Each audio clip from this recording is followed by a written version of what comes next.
From the National Newsroom of the Canadian Press, I'm John Kennedy. The majority owner of Red Chris Mine in northwestern British Columbia says the underground refuge site housing the 3 trapped workers is stocked with enough food, air, and water to last them quite some time.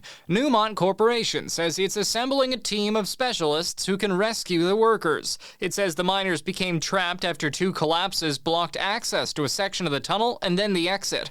Each refuge space in the mine has enough supplies to support 16 people for 3 days, and the workers have access to more than one space. Canada's premiers have wrapped up their 3-day meeting covering topics like the U.S. trade war, healthcare, and immigration. U.S. President Donald Trump's tariffs dominated recent conversations, but New Brunswick Premier Susan Holt says she doesn't think other issues important to Canadians are being pushed to one side by the U.S. trade war or economic problems. But in order for our government to be able to deliver on our commitment to improving access to healthcare in New Brunswick and making sure everybody can be part of a family health team, to making life more affordable, whether that's housing or the cost of electricity or others, I need to make sure that we are growing our economy in order to cover the cost of those services. The group called on the federal government to improve its relationship with China, as Ontario and Saskatchewan worry about their steel workers because of U.S. steel tariffs and China's continued dumping of steel into the market via proxy.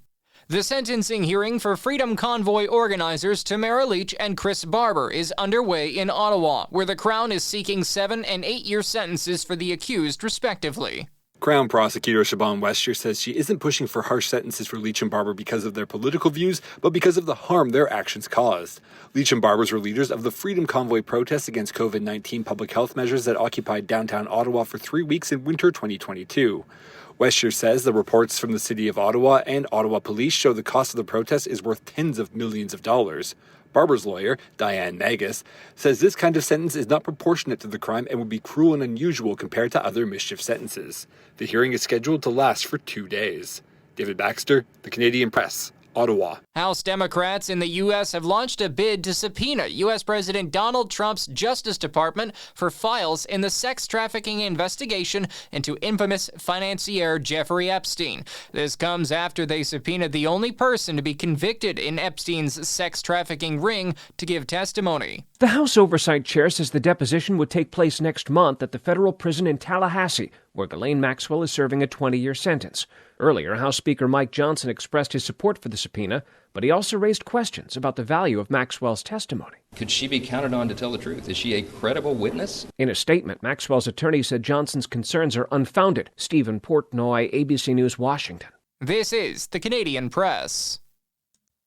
In sports, the Toronto Blue Jays host the New York Yankees tonight in the rubber match of a 3-game series. The Yankees won 5-4 last night to end Toronto's franchise record 11-game home win streak and move within 3 games of the Blue Jays for the American League East lead.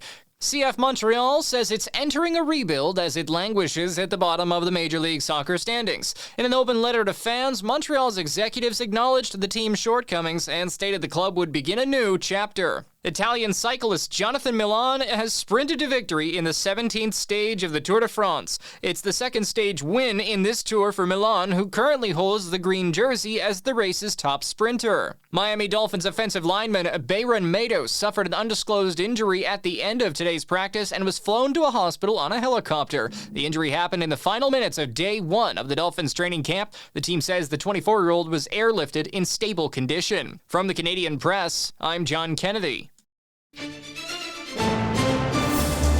Thanks for listening. Don't forget to follow and subscribe. For more of today's top stories, visit thecanadianpressnews.ca.